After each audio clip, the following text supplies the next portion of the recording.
Rarin.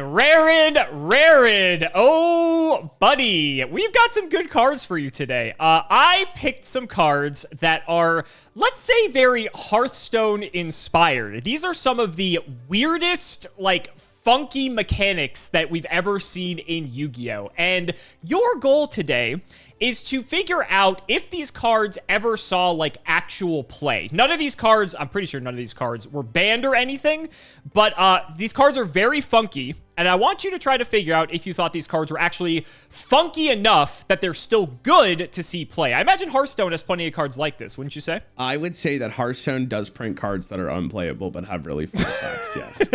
I would say Well, that. speaking of which, let's start with your first card here. Hold on, so these cards, could you, like, blanket say that all of these cards are objectively just not good? What the fuck is this art? We'll get to it. That guy is the parasite through his mouth skin, or like, I don't even know what that, his cheek. I cool guess. art, huh? Jesus, I can tell you Hearthstone doesn't really print cards like this. Actually, do they? I don't think so. Parasite. You have to remember, Parasite. Yu-Gi-Oh! Is also like a horror anime initially. It's like a horror/game anime. So this is kind of like, this is actually the original art of this card. I thought this would be more fun to show you than the censored version. We filmed this year, right? We filmed this year? I can't remember. Yeah. I told you I did the Yu-Gi-Oh! Video of like going through the first season and all that shit, right? Yeah. So like, I do realize how dark this show is supposed to be, even though it's a kid show. It's very interesting. It's very, very interesting. Okay. Parasite, Paraside. Flip, put this card face up in your opponent's deck and shuffle it. When your opponent draws this card, it is special summoned to their side of the field in face up defense position and inflicts 1,000 damage to them. Then, while this card is face up on the battlefield, all monster your opponent controls become insect type monsters. So I'll give you a little bit of help. This card's very old, so think of it in the context of very old Yu-Gi-Oh! Like kind of what you experienced in Legacy of the Duelist. I'm going to imagine the stat line doesn't really matter here, but I will just say it's a 500 attack and 300 defense. This is actually extremely interesting. Okay, so couple mechanic thing here. When this card is drawn, do they get another draw after, or does this take the draw? This takes the draw. Okay, so that is actually kind of an important thing. It is special summon, and because it is special summon, they could use it to sacrifice to get better monsters, I'm assuming as well. That would make sense. Correct. Yes. 1,000 damage to them. The question often is going to come down to, is this actually better than, this is, okay, you playing this card to stop your opponent from potentially drawing another card in their deck to summon this parasite. Is that worth playing? I'm trying to think if Hearthstone's ever. Hearthstone has effects that are like, well, Voxy. Have you seen Voxy's card before? I didn't. Wait, you mean like she has an actual card? She does not have an actual card, but if you've heard Voxy laugh, she sounds like when this card is played. Hold on, I'll show you it. This is the card. You can read that. I'll get you the laugh because I'm sure you've heard the laugh. Oh, do I need to hear the sound effect? You do. Okay. You absolutely need to hear it because she sounds just like it. Hold on. She has this kind of laugh. Oh my god, that's so fucked up. So it goes deeper than that. The community manager hat sent her a box, I think, with like this type of hat in it because it was so funny to a lot of the community. I swear to God, it's very funny. So this is like the closest card. Oh, sorry, go for it. Oh no, I'm just saying Voxy lore. Oh, lore. Yeah, I thought you were saying or. Yeah. No, go ahead. Yeah, you're good. So this is the same kind of effect. The thing is, it doesn't actually summon for you. You just take up the draw. This card did not see a ton of play unless you were going for some insane meme strategy for the most part. There is another card that was played though, which is called, I forget the first one. It's some kind of albatross. And what it does is when it dies, it shuffles 2 1/1 just do nothing birds in your opponent's deck. That card did see play because denying the draw, especially in like a Highlander deck where you shuffle duplicates in, does actually matter. But it was also like a pretty good statted minion. It was a 3-mana 4/3. And to deny your opponent potentially a draw is like just a pretty good upside for what it was. So it was played. That card was played because of the stats, though. I don't know if you really want to play this, especially because you give your opponent the additional summon, or I guess the fodder to summon something, I should say. Sure.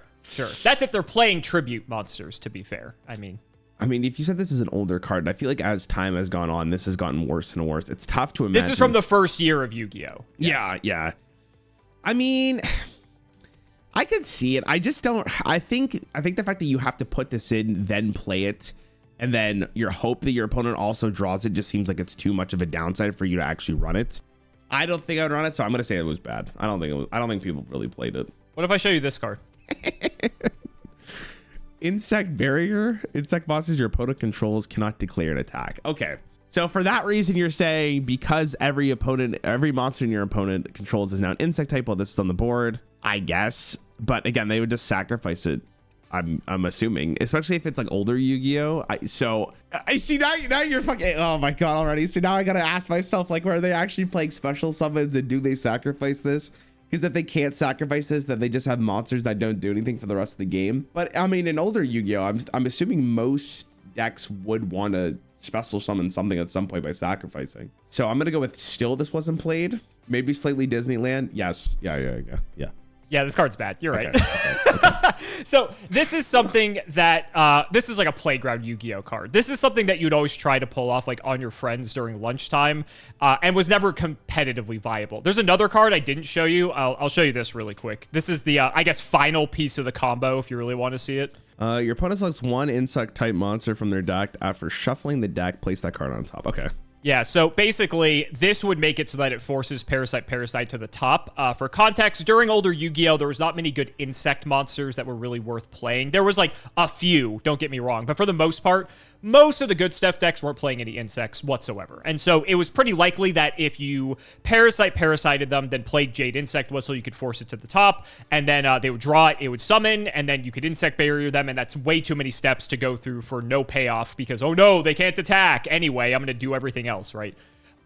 It was just, like I said, it was just like the dream combo as a kid that you tried to pull off. There was a much easier way to do this anyway. This is like just like the funny way because it shuffles the thing into the deck. But I knew Hearthstone had these like sort of effects that put stuff in the opponent's deck. So I thought it'd be funny to show you one of ours because it's actually one of our oldest cards, as a matter of fact. Yeah, it makes sense. I feel like if, I don't know. I'm trying to think if it would ever be playable. Maybe if you just couldn't get the sacrifice from it, I think it might be good enough. Well, even if you couldn't, you could just on the next turn put it to attack position and just crash it into one of your opponent's monsters. Yeah, I guess it doesn't just dies. So like it's like there's so many downsides to it that it's just like whatever. Okay, yeah, next card. True.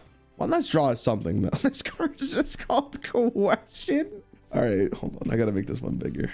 When activating this card, your opponent cannot check cards in the graveyard. Your opponent calls the name of the first monster found at the bottom of your graveyard. If he/she calls it right, the monster is removed from play. So like it's just banished. If he/she calls it wrong, the monster is special summoned to your side of the field. Wait, what? Why would you ever play this ever? I get, okay, so, I see. Okay, sorry. So your opponent never plays this. You want to play this and you want to force your opponent. What the fuck? Okay, the first sentence is crazy. Your opponent cannot check cards in the graveyard. So fun fact, if you play this card in any of the games, for instance, the game will actually like not let you look at your graveyard. It will like, it's coded into the game to prevent you from accessing your graveyard, which is very funny that they have to do that for this card. Interesting. Yeah. Even on like the third party clients, like same thing. They've coded it that like you physically cannot look at your graveyard, which is funny. I mean, that's pretty sick though. That is. I mean, yeah, it's cool. You can't cheat. So. That is an interesting. If you're really good at this game, that line of text is not going to really stop you. But for most people, it'd be kind of annoying. You would lose a little bit of your graveyard, but I don't know how relevant that is. The second effect is very interesting because you would have to play this game so your opponent can't look at your graveyard either, which means they're just calling out a monster. If they're paying track, this card is basically useless for you. It doesn't really do anything unless like they really need to know what's in their graveyard. If they get it wrong, you get a monster, which is kind of sick. So you're really banking on the fact of how much your opponent is keeping track of the game. That's really interesting. In terms of I'm trying to think of like a Hearthstone card that's like this.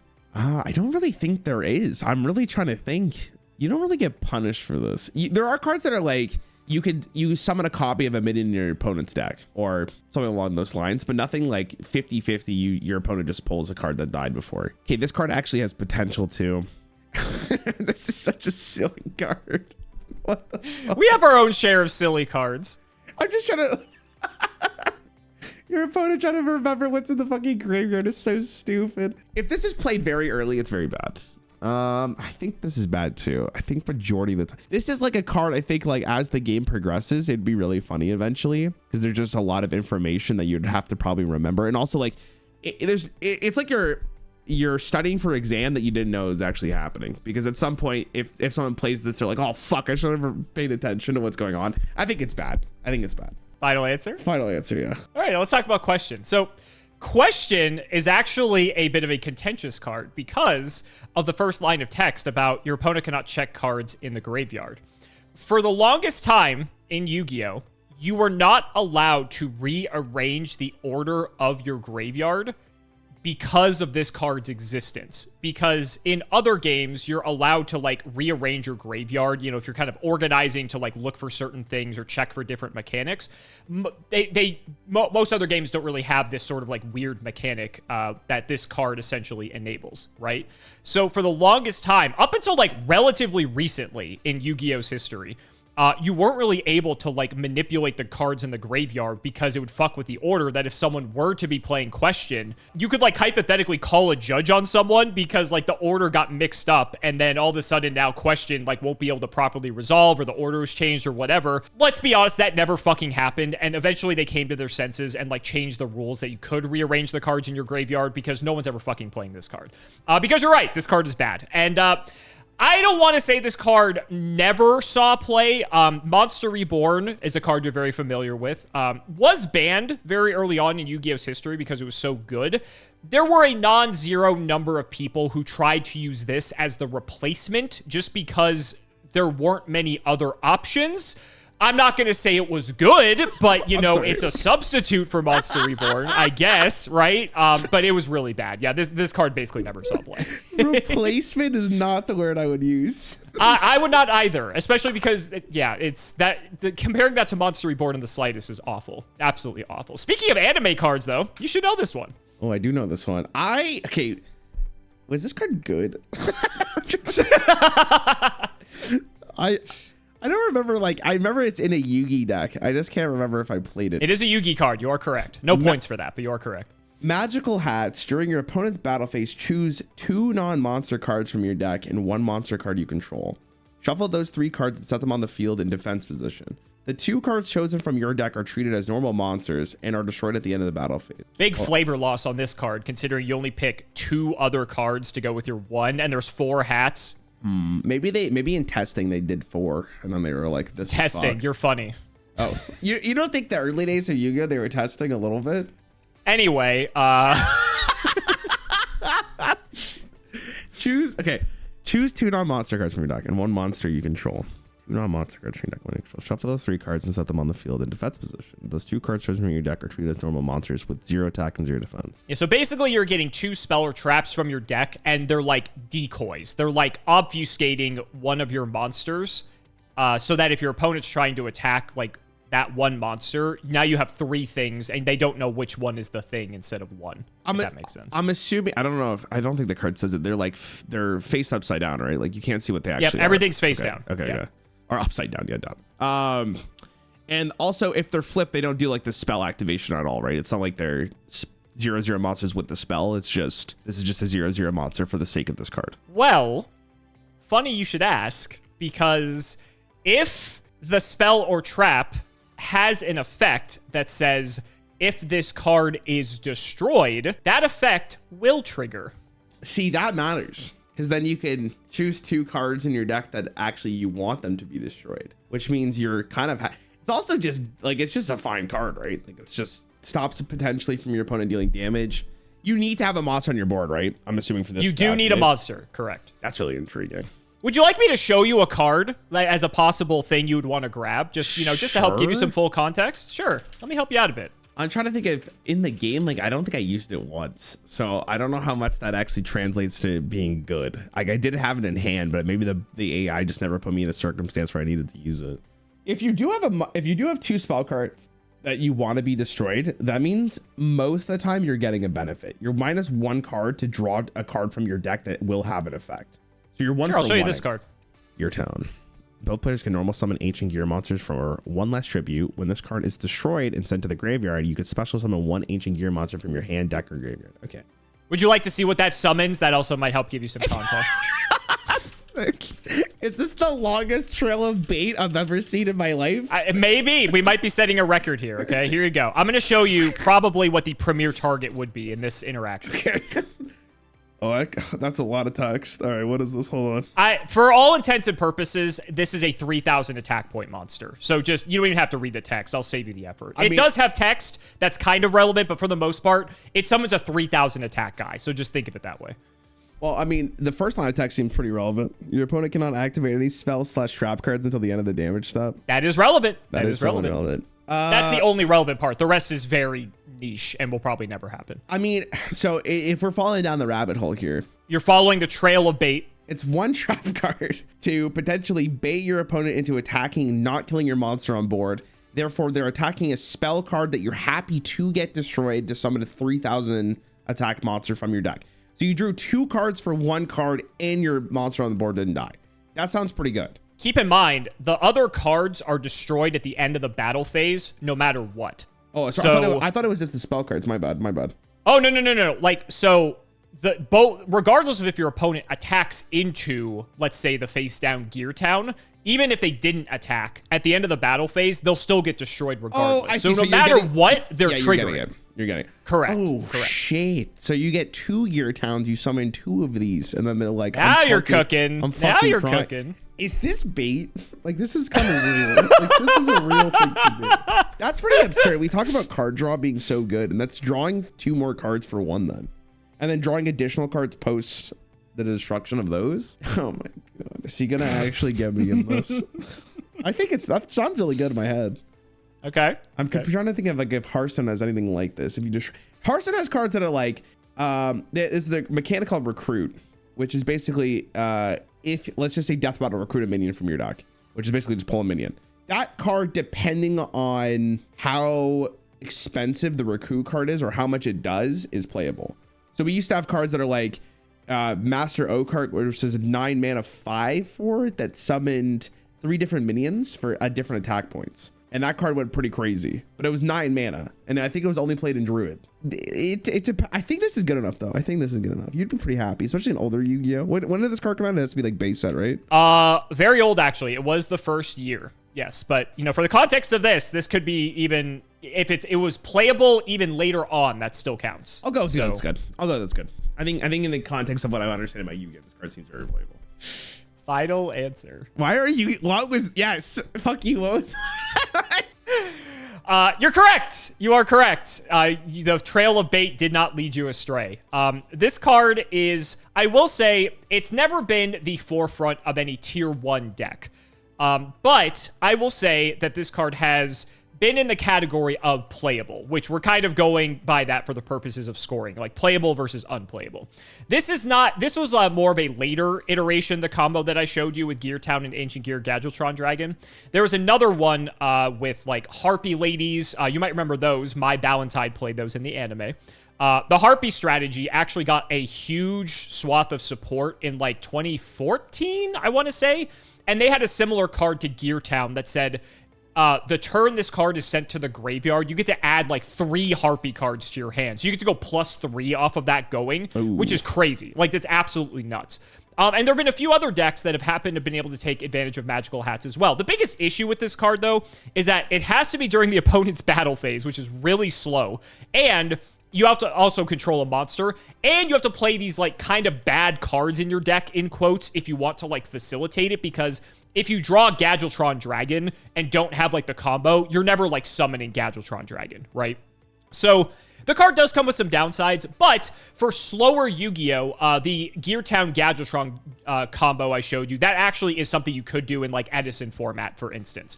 So the format's slow enough that you could take advantage of it. The same thing with the Harpy Lady strategy. During that time, Yu-Gi-Oh was a lot slower, that you could actually do some crazy shit with this card. So again, not like a tier 1 meta-defining strategy, but something that is like really cool that you can do. And because it's like an anime card too, a lot of people like just having fun with it. So I will say this is in the playable category for sure. Not particularly good, but it's flashy. Like when you do it, everyone's kind of like, what the fuck just happened?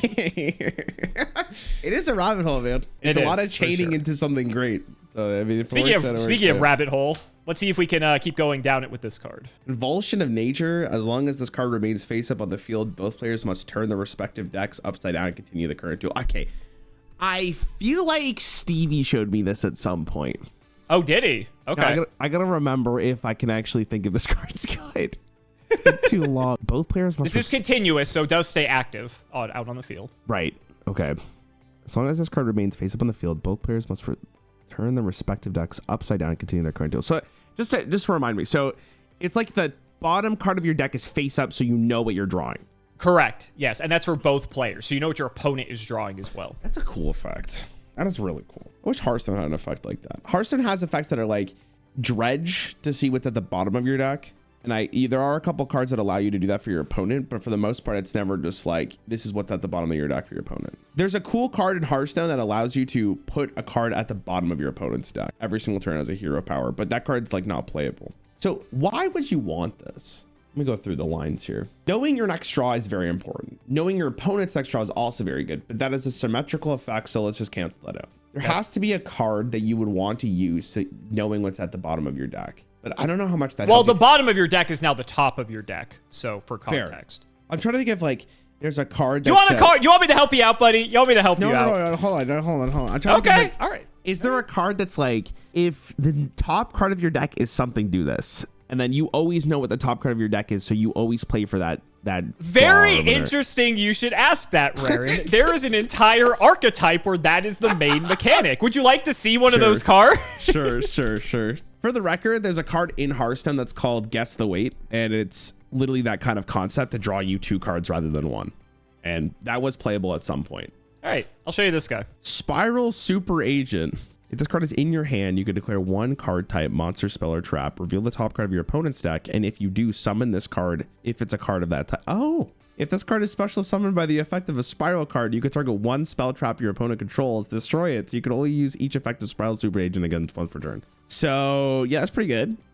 So I will say every spiral card has that line of text where it says your opponent, like you reveal the top card of your opponent's deck, and then you call the thing, and then something happens if you call it right. That's usually very good for you. Okay, so that means this card is playable in context of knowing these spiral cards exist. So the thing is like, are these spiral cards actually good? You declare 1 type card type monster, reveal the top card of your opponent's deck, and if you do, special summon this if it is that card type. So what is special summoning? Allows you to destroy something your opponent controls and then have this on the board so you don't use your normal summon. Correct. You're -1 card, Convulsion of Nature, but then you're probably getting more tempo and stuff just from these spiral cards. Is that good enough in Yu-Gi-Oh? I'm trying to think if there's anything else you would use this for. I guess knowing that, like, the knowledge you have of what your opponent does draw is very nice. And you've told me before that knowing your opponent's hand is great, but again, if it's a symmetrical effect, how much does that matter? I'm gonna help you out here. I'll give you another card to work with. Archfiend's Oath. Once per turn, you can pay 500 life points and declare 1 card name. Excavate the top card of your deck. If it is the declare card, add it to your hand. Excavate, I mean what? Like draw and see what it is? Yeah, so excavate means to like, you kind of like look at the top card and then like after that you do whatever it says to do with it. So you have a draw engine and you have a way to special summon monsters. I get it. How much bait is this? Like, is this good? I don't know. How much bait is it? I don't know. I don't know. I'm trying to really think if this is worth playing in your deck. Is that really a good archetype to just special summon monsters? Like, when were these spiral cards released? So Convulsion of Nature, for context, was released in like 2003. The spiral cards were released in 2016, 2017. So there's just a huge gap where this card existed, but it's like, God, if only I can remember what Stevie said to me. What did he say to me? I will help you out. Archfiend's Oath was released around the same time as Convulsion of Nature. You can just tell by the way these cards look. The other two look very old. Was this card errated by chance or no? The Oath card? Convulsion? No. No, the Oath card. The Archfiend's Oath. It says Archfiend's Oath errated. Good question. Let me... Because it says once per turn. I don't think they use that line of text very early on in this game, as far as I... Don't think it received a functional errata. They errated it to like modify the text to make it simpler. It's not, the effect did not change. It still functions this exact way that I'm showing you. Okay, I'm gonna go with it was good. I'll believe in that. I'll believe in the fact that Archfiend's Oath was good enough to see play, especially after like Pot of Greed was nerfed. I think we're talking about Convulsion. I don't care about Archfiend's Oath for this video. Well, right. But I'm thinking like you're not running Convulsion on its own. There's no fucking way. That's trolling. So in the context of what you showed me in the potential combos and what it allows you to do, the card was probably seen play at some point. Good is a weird question. In Hearthstone, like, I think if I got to see my opponent's card and they got to see mine, I don't think it really changes the game that much. Just because of the way Hearthstone plays. So in my mind, in Hearthstone, I don't think it's going to be that good. I've talked about like how knowing your opponent's hand doesn't really change a lot. I think it's fine in Yu-Gi-Oh. I think it's fine. Not great, but playable. And I think that's the context. That's what the line is, right? Playable, not playable? Playable or not playable? I'll go playable. All right, let's talk about Convulsion of Nature. So, this was a trail of breadcrumbs that did lead you into the bear trap because this card fucking sucks. Okay. I will say, the one exception to that rule is with Archfiend's Oath specifically, which is why I wanted to show it to you. There is a deck that was literally a first turn kill deck that you could play with Convulsion and Archfiend's Oath. That is basically the only time this card has ever seen play whatsoever.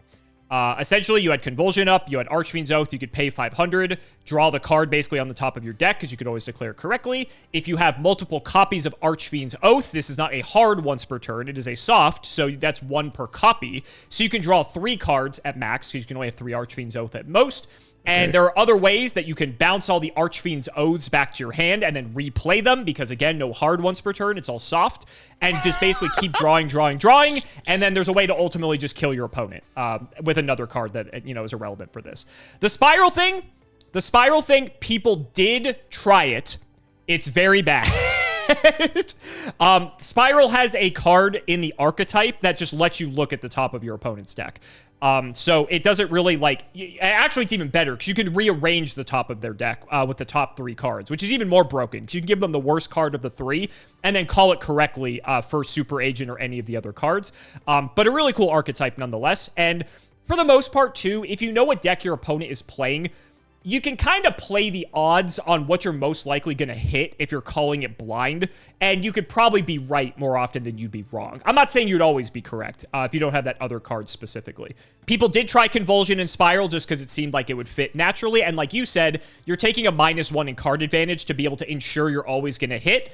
That's like a tempting offer because if Spiral goes off and does the thing it wants to do, Spiral was arguably one of the strongest decks ever printed in Yu-Gi-Oh's history at a time, if you can believe that. And that was its core mechanic. So obviously Super Agent is like the reason why it's broken. I didn't show you the more broken stuff, but still a cool archetype nonetheless. But Convulsion, you can do without the Convulsion. You can leave them in the bulk box. It's totally fine. Okay. Fuck. It's fine. All right. It's fine. This is a very Hearthstone-inspired card. I can't wait to see your reaction to this one. Transmission gear. During damage calculation, if your monster battles an opponent monster, play rock, paper, scissors with your opponent. Make the losing player banish the battling monster they control face down. What the fuck? If your monster battles an opponent's monster, play rock, paper, scissors with your opponent. Make the losing player banish the battling monster they control. When it says face down, if both monsters are up, like, what does that mean? Does that matter? So instead of it just getting banished or exiled, it gets banished face down. Banishing it face down is different than it being banished face up. Sure, yeah. If it's banished face down, there's basically no way it can be there's very few cards that can interact with it. There's a slight few, but for the most part, if it's banished face down, it is permanently gone from the game. Okay, now the real question is it a best 2 out of 3, or is it just like you're one and done? Nope. One and done. I mean, you're not fucking playing this card. Let's be real. There's no way. There's no way. You sure? Like okay, so I think I've shown you the card before. Maybe I showed CGB. There is a almost direct comparison to this. I think that's why I wanted to show this to you. Okay, yeah. Which for people who don't know, it's called Pro Gamer. 2 mana, 2/3 battle cry. Play rock, paper, scissors against your opponent. If you win, draw 2 cards, and if they win, they draw 2 cards. That card's unplayable, unfortunately, because if you tie, nothing happens, and you're -1 a card, because you're not playing a 2 mana, 2/3 in Hearthstone. If you lose, you're giving your opponent 2 cards. So 2 out of the 3 options are just bad. And I think this is the same case, because if you tie, I'm guessing nothing happens. That is a great question. Let's see the ruling section here, and see if it says what happens. If it's a draw, what happens? When resolving transmission gear and playing rock, paper, scissors with your opponent, the effect cannot finish resolving if the game result is a draw. Even if the replayed game also results in a draw, another game is played until a winner and loser are decided.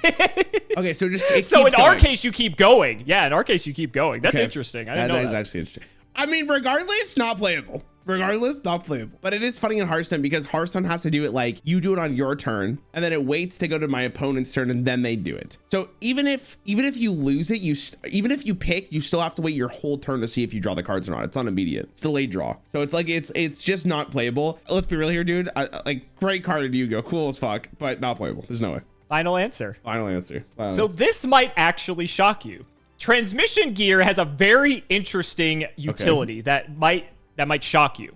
Because transmission gear doesn't target and doesn't destroy, and because it banishes face down, also because it says make the losing player banish the battling monster they control face down, this type of effect means that if cards say unaffected by your opponent's card effects, because it says make the losing player banish the battling monster they control face down, your opponent is not doing that action, or rather you are not doing that action, your opponent is. And so these types of like unaffected by all these different things, this can actually play around that. And this card sucks. Yeah, you're right. Okay. It does work like that, though. It does work. It says make. Okay. There are a few cards that specifically say make the opponent do something. They play around these types of like really defensive protection effects. So in a hypothetical world, if the stars align, you could actually use this to out some really annoying things. There's better options than this, obviously. But like, funny enough, there is like this weird corner case where this could be not the worst thing ever. Funny enough. Okay. But you would never play this. You would never play it. I was gonna say, I feel like you just never want to play a 50-50 in a card game. You always want the edge. Exactly. All right, let's see what you think about this. So funny. All right, exchange. Both players reveal their hands and add one card from each other hand to their hand. And I'm guessing it's not like I go first, then you go, and then you could pick the same card that I grabbed. It's like all at the same time. Correct. Yes. I think you know what I mean, right? Like, so I take. Yes, I know what you mean. Yeah. So basically, you would like both look at each. Let's pull up the rulings for this one, shall we? I gotta clarify this because if I think that's a fair point. I think that's a fair point. This card is useless if that's what you're doing. But even then, like, why are you playing this? What is this? They actually don't have a ruling for this. Interesting. I think it's you basically both look at each other's hands and then you both like select the card. Like, okay, so here's how it should work. So you would both reveal your hands, and then essentially if you know the card that you want to take, you would wait until your opponent also decides what they want to take, and then at the same time you would both just like declare or take the card, so that way one person doesn't get like an edge in information, if that makes sense. That does make information. Yeah, it makes sense. I was just thinking, like, if it worked like one player goes first, then you just take the card that they took from you, and then your opponent. Right, exactly. Then so it wouldn't. That's right. At that point, yeah. If it's both at the same time, I'm just trying to think. Okay, like, I think this card's bad. I'm just trying to think of like why you would use it, and the only way I think you really want to use it is A, you take your opponent's draw. B, your hand sucks, but you're running this card in your deck, so I don't know what you expected. C, I guess they're going for some kind of combo, and this helps you break the combo quicker. Like if you take their piece of Exodia, like I guess they lose, which is I think what they're showing here. That's all I really got. Hearthstone, when I play this, when I swap a card with my opponent, there's been effects like this in Hearthstone before. So there's I have there. Okay, sure. There's a card called Theatar, which was a legendary. It came out as a 4-mana 3/3. Which was Battle Cry, choose a card from your opponent's hand. You got to pick, like, you got to discover, so you got 3 options. And then you give him a card. That card was used because, A, it was actually not bad tempo to just swap a card. But B, and against a combo deck, you kind of just win the game against them if you could steal the card they're looking for. Or they're holding on to for their combo. This is different, though. In a game like Yu-Gi-Oh, it's faster pace. So I don't know if it's really the same thing. Like, you would have to play this card really early on in Yu-Gi-Oh for it to see play. I think the later the game goes, the worse it gets. I feel like this is so bad. There's no cards in this game that, like, because I have to ask all these questions. There's no cards in this game like, if this swaps hands, do this effect. I'm going to say no. I don't think there's any card like that to my knowledge. That would be impressive if there were. So they're designing this card for what then? I'm just trying to think of like if there's a reason you would ever want to play this. I guess again you get hand knowledge, but it's symmetrical, so I cancel that out. The only thing that comes to my mind is you're picking a card specifically for like to stop a combo. But I think in Yu-Gi-Oh you would want to win the game rather than denying it, because like your opponent often will run redundancy unless like I can't think of any Yu-Gi-Oh combo where you wouldn't run multiple pieces to get a combo except for like Exodia, because I think Exodia you don't want to like have that much redundancy. You need to draw as much as you can. I'm thinking, well, I think this is bad. I'm pretty confident. I'm pretty sure you're not playing this. I'm pretty sure. Yeah, I'll go with that. I don't know why I'm thinking too hard. Let me guess. Final answer. Yes, final answer. Rarin. You still have not learned one of the cardinal sins of Yu-Gi-Oh, which is, of course, hand knowledge. And this card, while it is not on the ban list or anything, it is very good. This card is exceptionally good. It doesn't see play all the time, but there have been several stints throughout modern Yu-Gi-Oh! This is a very old card for context. This card, I think, was a promo in one of the old video games from like 2003 or whatever. Obviously got a bunch of reprints and stuff, but this card is actually really, really good. The reason for that is because one thing you may not have thought of is that you can play a bunch of your cards on the field to only have like maybe one card in your hand and exchange to give your opponent like the worst card in your hand. So then you don't really care because you're basically forcing them to take whatever card you want to give them. That is fair. And not to mention, you not only get to look at their whole hand, you get to take the best card out of their hand, which potentially could disrupt you on the crackback. And with the hand knowledge, you now know every hand trap that you have to contest with that they might have to stop your plays. Think about like Ash Blossom, Nibiru, anything like that. So you can now make your plays accordingly to play around the different things that they have and take the best card out of their hand. Or if they only have one hand trap, let's say, to stop you, you just take the hand trap and now you can full combo and do whatever the hell you want. Right? So Exchange has actually seen more play than you would think. It isn't played all the time, but it is like an exceptionally good card and like a very well-aged card. Funny enough, this card didn't really see a lot of play in old Yu-Gi-Oh! It's actually a card that modern Yu-Gi-Oh! Picked up because they realized the potential that this card has. Yeah, it's really cool. Like I said, doesn't see play all the time, but it has seen like several instances where it's been very playable, which I think is kind of neat. I think it's cool. I just didn't think the dumping your hand and swapping is actually really interesting. That's a cool idea. I didn't really think about that. I'm shocked to see his play. I don't know. I feel like symmetrically, like playing, like both players seeing their hand is not as valuable as I think it is. I mean, again, since you as the person playing Exchange can control what the opponent sees. So like think, if you're playing, let's say you have like trap cards in your deck, you could set the 3 trap cards face down, or if they're spells even, you could set all 3 spell cards face down, then exchange. Your opponent doesn't know what the 3 cards face down are, and that you give them whatever the last card is in your hand, so they don't know what those 3 cards are, and then you start flipping them up and doing whatever it is that you want to do. So there's like ways that you can work around the fact that you can hide the information before firing exchange. So that way it's kind of, it turns the card into being one-sided, if that makes sense. Yeah, no, for sure. It's very smart. It's very smart. Right. And think about it, with the picture, you could steal their pot of greed if it were still legal. That'd be broken. I love cards that have like Yu-Gi-Oh cards on them. I always think this is like fun when they do stuff like this. Very meta. Yeah. All right. Only a few left. We're getting close to the end here. Let's see what you think about this one. Berserker Soul. When a monster you control inflicts 1,500 or less damage to your opponent by a direct attack, discard your entire hand. Excavate the top card of your deck, and if it's a monster card, send it to the graveyard. And if you do that, inflict 500 damage to your opponent. Then repeat this effect up to 7 more times, or until you excavate a non-monster card. If a non-monster card is excavated, place it on the top of your deck. You can only activate this once per turn. All right, hold on, I gotta reread that. When a monster you control inflicts 1,500 or less damage to your opponent by a direct attack, discard your entire hand. Excavate the top card of your deck. If it's a monster card, send it to the graveyard.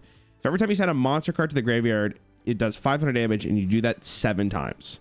7 more times. So 8 times total. Yes. 8 times total would be the max if you go the distance. Yes. Okay. And that is 4,000 damage maximum just from this? 4K. Half their life. Half their life. Or until you... Not to mention the 1,500 or less damage you already did prior with that attack. Right. So a max of 5,500 if everything, goes as planned. Now, is this a soft once per turn or a hard once per turn? So this is a hard once per turn. Okay. It says you can only activate 1 Berserker Soul per turn. So that you can only use this once. Okay. So what it says that you can only activate this once per turn, is that's the soft That's a one? hard once per turn. That's when it says once per turn and it doesn't name the specific card, that is a soft once per turn. Okay. Oh, okay. That's just so I don't have to ask every single time in the future. Sure. Okay, so You will anyway, but it's fine. Yeah, I probably will forget this. Okay, so 4,000 damage in Yu-Gi-Oh is very good, obviously. You would have to get, I think, somewhat lucky depending on what your deck is, because 8 in a row is probably substantial. Like that seems very, very unlikely depending on how you build your own deck. And even if you build your deck pretty well for this, I feel like you're not. Maybe you could make this your win con though. This is the play. You know that your entire. You'd have to deal damage, and it has to be a monster. Now, here's a question. It has to be by direct attack. Okay, never mind. I was gonna say like if a monster does damage when it dies to your opponent. I see. I thought it was gonna maybe trigger this, but that wouldn't be the case. Discarding your entire hand is rough. But again, I just kind of learned from exchange that you can like dump your hand, try to go for this, and then if it ends up working out, like you didn't really lose anything and potentially up to 4,000 damage. And you have a bunch of cards in your graveyard, and you know what your next card is. So that's kind of interesting. Was that good? Okay, I imagine this would make some Hearthstone highlight moments for sure. This would be a Hearthstone highlight card for sure. If you could get this and you know that majority of your deck, because in Hearthstone, I feel like majority of decks like minions because of how strong like battle cards are. So I would say that's also true for Yu-Gi-Oh! Is that monsters are like the dominant card type of the three. How likely would you say it is to get 4,000 damage from this?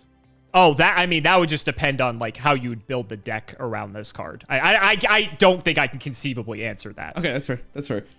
I will say this. You are not just going to throw this in a random deck. Like, this is a build around type of card. You're building for this.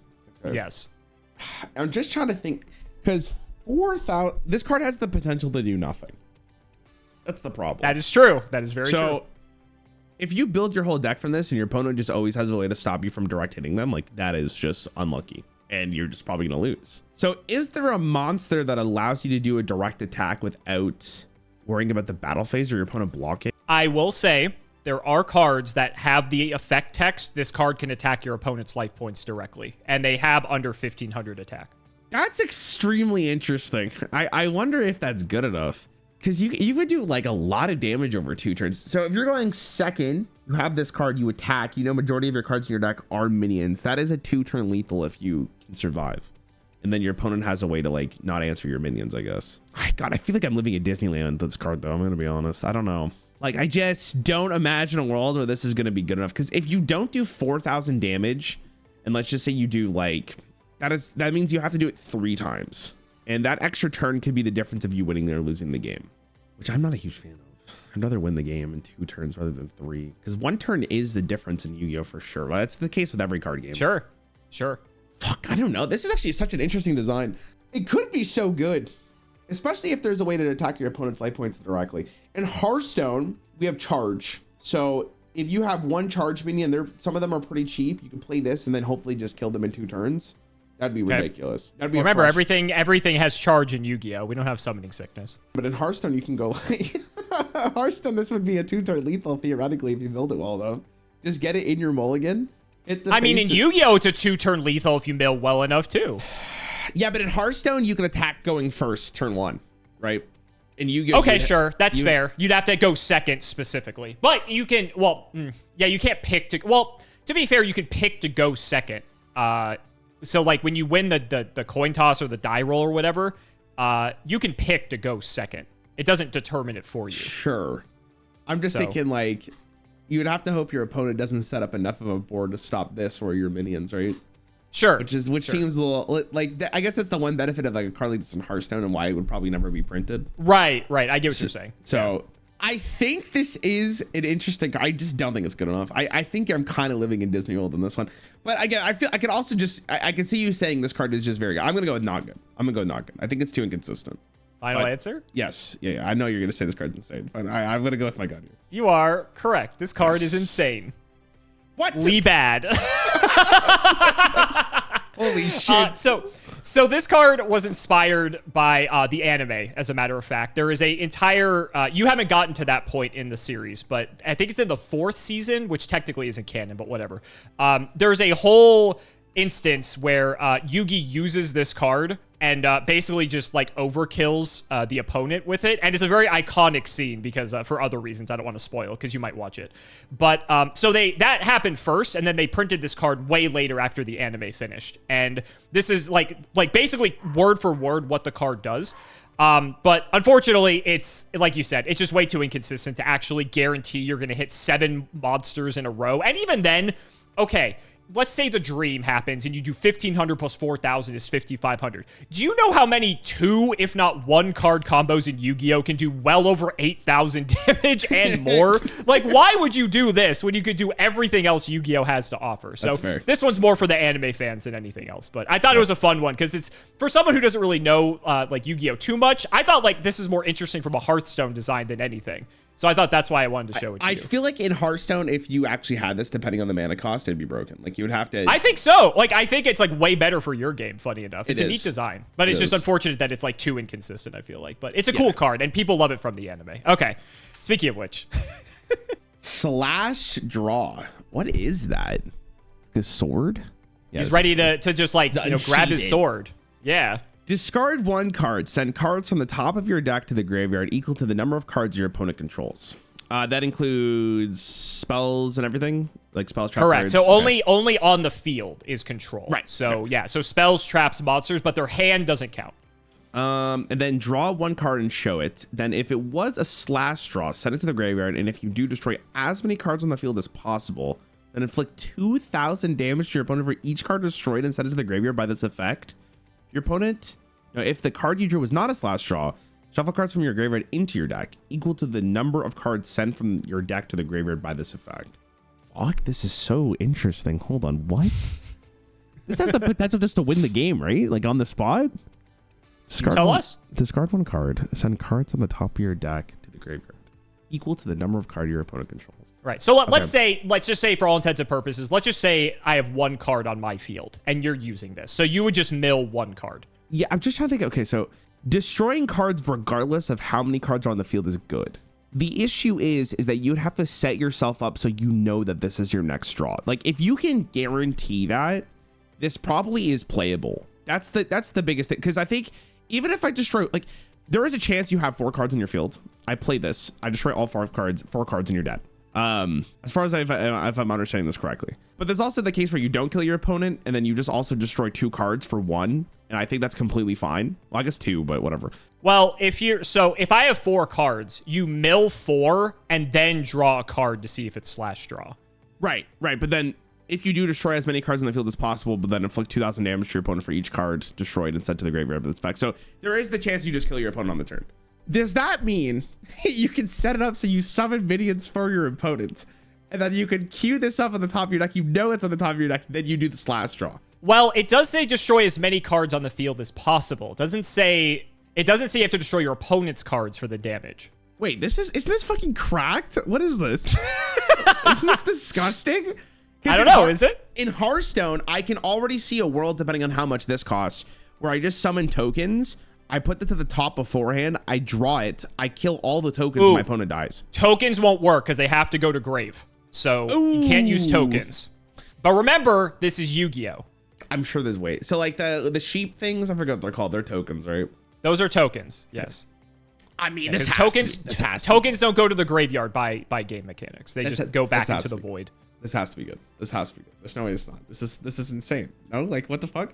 The whole condition of a card like this is like if you could put this at the top of your deck and you know it's going to be the top card of your deck.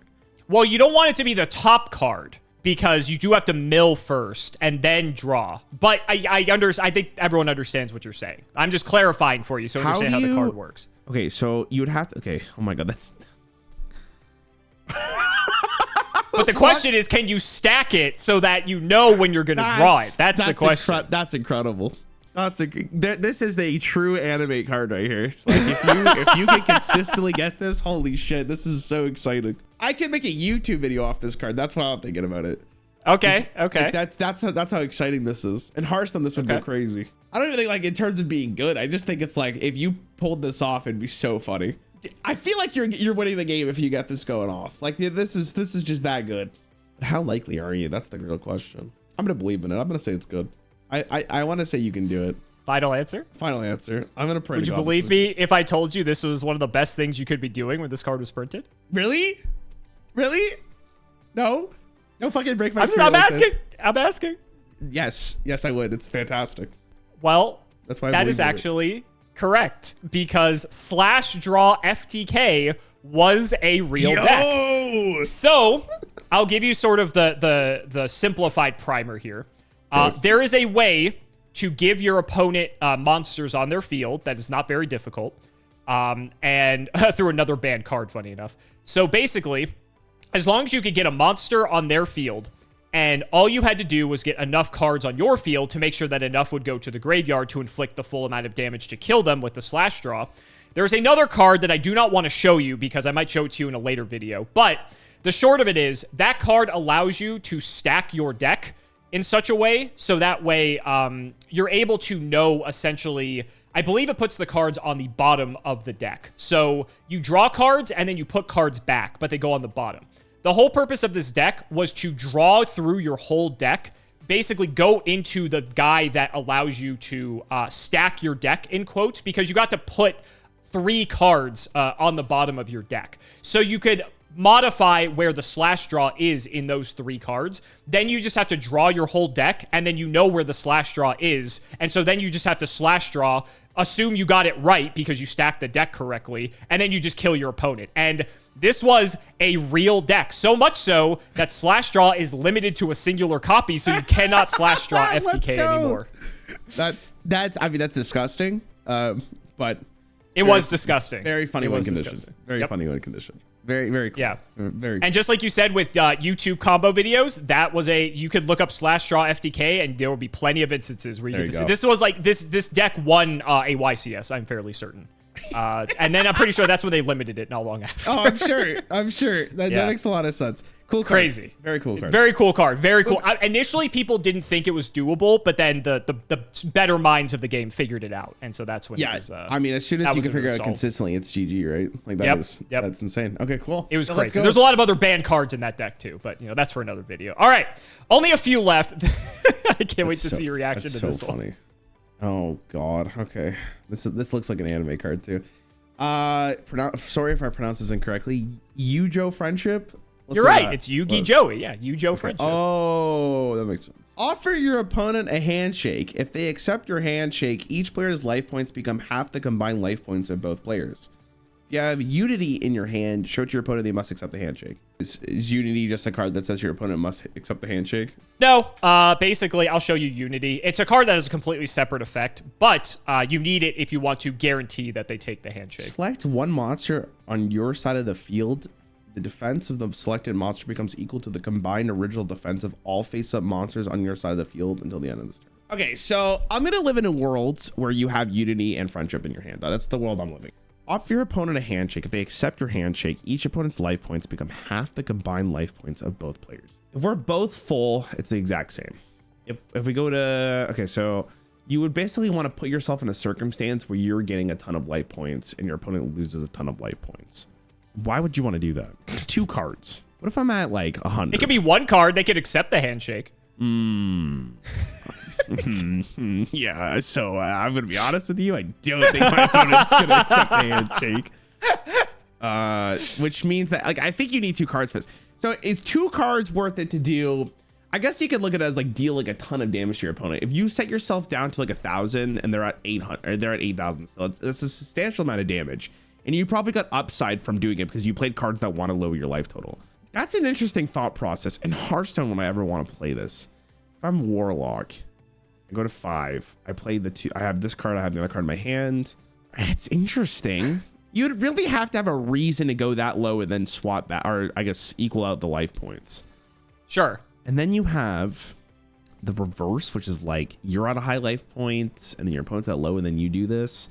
Don't really see the reason for that.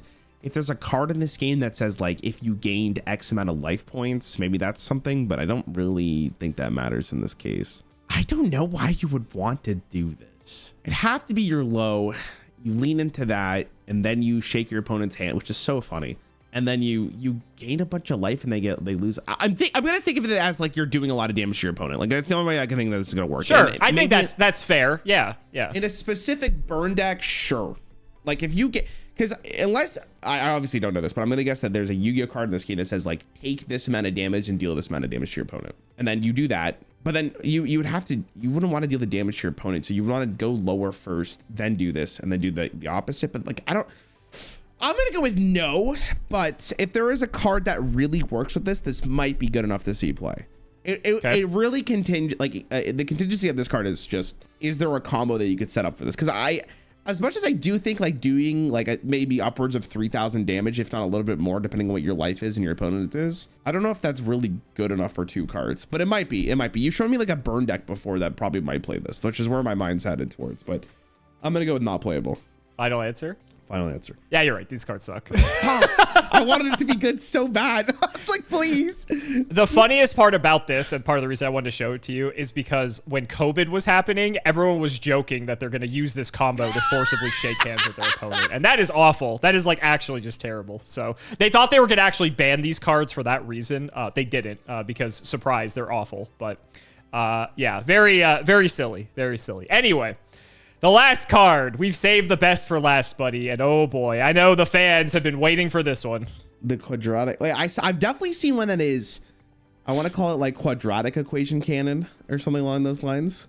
Is this the same? I don't think this is the same, right? Simultaneous equation cannon's been 1 fusion monster and 2 XYZ monsters with the same rank from your extra deck, whose combined level and ranks equal the total number of cards in both players' hand and on the field, and then you can apply this effect. Return 2 of your banished monsters to the extra deck, whose combined level and rank equal to the level of rank of 1 face-up monster your opponent controls, then banish all cards they control. Okay, hold on. Sorry, I gotta have to read this one time so I fully understand this. You ban 1 fusion monster and 2 XYZ monsters with the same rank from your extra deck. So this the card that you don't have in play. Correct, from your extra deck. Whose combined level and ranks equal to the total number of cards in both players' hands and on the field, and then you can apply this effect. So let me help you out before you keep going. Let's assume that in total, between your hand, my hand, your field, my field, that there are 20 cards, okay? Okay. Because there are 20 cards, you need to add up 1 fusion monster and 2 Xyz monsters with the same rank to equal 20. Got it? Got it. Okay. Then you return 2 of your banished monsters to the extra deck, 1 XYZ and 1 fusion, whose combined level and rank equal to the level or rank of 1 face-up monster your opponent controls, to banish all cards they control. That's a huge ask. Very specific. Almost too specific. I'm surprised. I mean, it's Yu-Gi-Oh! I'm not shocked. That is insane. Like, I mean, if you can get this to go off, it's fucking insane, no? Like, that's crazy. It banishes all cards they control. It's a one-sided banish board wipe, yeah. It's minus banish 1 card that you probably have redundancy anyways in your extra deck, so it's like, does it really even matter? That's incredible. Now, how likely are you to get this off is the real question. That sounds like it's in the right... Okay, hold on. Is he cooking? Is there cards in your extra deck that say you could change the rank of this card or level? So there are, but you wouldn't be able to do that while they're like not in play. So It would have to be, you know, whatever they say on the face value of their level, that's what you're going with. Okay. I thought I had it. I thought you okay, yeah, fair. I think that's a fair question, but I thought you cracked the code. Okay, so there has to be, unless what you just said is a straight lie, there has to be a reason you would want to play it. I think. One-sided banish for everything is insane. Your opponent can respond to this though, right? On the chain? They could, yes. I mean, there'd be like... Whether they can or not is a different story, but I mean, yes, they could theoretically respond. Independently, is this card good with it? I don't know. If it works, it's so good, but are we living in Disney World here? It's such a specific line. If you really stacked your extra deck with enough combinations, like you could probably get away with it. Okay. That'd be so funny. Just like, hold on, guys. I need to do some math here. Give me a second. I mean, you kind of have to, yeah. Maybe you just go like, I don't even care about the cards in my extra deck. They're literally just here to banish monsters and like whatever's on the field. Like, maybe that's your line. Like, you don't care about the fact that there's cards in your extra deck. You're literally stacking it in such a way that this is going to activate every single time. You have enough consistency and like, I guess, redundancy in a way that allows you to destroy any board, because your opponent has to be like, your opponent has to be like, is he really gonna do this? Is this worth like a card? And if they believe it, then like you got a card off of this, which I think is hilarious. And then if they don't and you actually get away with it, you just destroyed their lives. So in both ways, it's psychological damage, and then you'll be feared for the rest of the tournament. So like, I mean, It's so interesting because like then they're gonna be like, that card's running Equation Cannon. What the fuck? I mean, in the logic of like you stack your deck in a way that you get this to work, that sounds really good. You're minus two cards because you activate this and you lose a card from your extra deck. But your extra deck is irrelevant if you're winning the game. Like both these cards are relevant. I would not even count losing cards from the extra deck as lost cards because they're in like a separate zone anyway. Right? So like in terms of card economy, the only card you're really using is the Simultaneous Equation Cannon. So like you're using one card to banish their whole field. I will say this card's playable. I will say it because I do think that if you I think I'm going into the mindset here of like you're stacking your extra deck to work with this card. You're not using it to win the game with those monsters. So we're not in Disneyland is what you're saying. I'm gonna say we're not in Disneyland. I'm pretty sure we still are, but like let's pretend I'm not there yet. I'm not there yet. I can see a world where like you do put enough redundancy in your extra deck that this works. So I'll go with it. Sure, it works. It works. It was playable. Final answer. Final answer. You ended strong, Raren, because this card is actually very playable, if you can believe it. So I will say it took some time for people to figure this out because unfortunately you have to do math for this to work. But it's funny because it's exactly like what you said. So during the time where this card saw its time in the spotlight, the deck that would play this card did not care about the extra deck, and as a result could load its extra deck up with a bunch of different cards to fulfill Simultaneous Equation Cannon's requirements. And so basically, there is a spreadsheet out there or an Excel sheet or something that shows all the different combinations of the way the math plays out. So like what you would have to send on certain like numbers of like, you know, because you have to count everything in play and in the hands, right? So the Excel sheet shows in different scenarios, like what level combinations you would have to send in order to fulfill this card's requirement. And it turns out it's actually not as difficult as it seems because of the way that both players start with a certain number of cards in hand, and going from there, if both players are going to be using those cards, there's actually kind of like a defined range of like where most of the time you're going to be able to activate this card to like get the most benefit off of it to just blow your opponent into the sun. And that makes this a lot easier than it seems, because when you just think about like all the different possibilities, it seems very overwhelming. But if you narrow it down to what like is most likely to show up on a board, especially like if your opponent's going off and you just need to make sure that their turn ends, there's only a finite number, a finite range rather of possibilities that this card's going to work. This was a card that was like a premier removal tool in that deck. Because it's a normal trap card, it's actually searchable as well. So you could play 3 copies of it and then 3 copies of the card that searches it. So it was actually very easy to access at will if the player chose to do so. And yeah, it does take like, a rocket scientist degree in order to make sure that this card functions. But if you can like do the math, and it's funny when you said about, oh, I'm going to go do the math, players will do that. They will literally like take a moment to like try to make sure that everything works so that this card can resolve properly. And it literally says banish all cards they control. That is like one of the best effects in Yu-Gi-Oh! It's one-sided on top of it. Yes, it can be interacted with, but so can any other card in the game, right? Unless it says it can't. But yeah, this card actually saw like a pretty decent amount of play. It's crazy, you know? But it's kind of cool, right? It's kind of neat that a card like this works. Yeah, no, for sure. I mean, it seems like a good card. All right, sick. I'm glad I believed. Let's go. You did believe. You did believe. I'd say you did pretty good this time around. You got to see some of the premier craziest Yu-Gi-Oh cards that we have. Most of them are bad. Don't get me wrong, but I know you love this. I know you love Slash Straw. I mean, you got to see some bangers today. Cool. I will say. Slash was cool. I actually want to go look at the FTK for that. Yeah, I would hope is this card a Master Duel? I would hope they would do like an animation for it when you drew it. I think it is, but again, I think it's limited, so I don't think you can do the FTK. Damn it. Okay. So guys, that's going to wrap it up for another video. I really hope you all enjoyed. Let's go ahead and shout the patrons for all of their continued support. So shout outs to Shout1317, Tim00x3, MBT Play Medolce, Moto, Cameron L. Smith, The Synchro Guy, Pony Stark, Dan the Man Hoban, Little Fadeleaf, Draconic, Dylan Rare Hunter, JW11860, Flannel Daddy, literally all of the guinea pigs, Cheeks McLapperty, Stolfin Amethyst, MBT Cancel by all community soon, Cancel by all committee soon, Cancel by all players soon, Wonder Waffle, MBT and Nimnims, One Boxer Brief Fueled Knight of Passion, Daniel Howell, Electrician of the Ice Barrier, Astro Random, Arco, and the Nova 129. Thank you guys so much again for watching, and we will see you next time.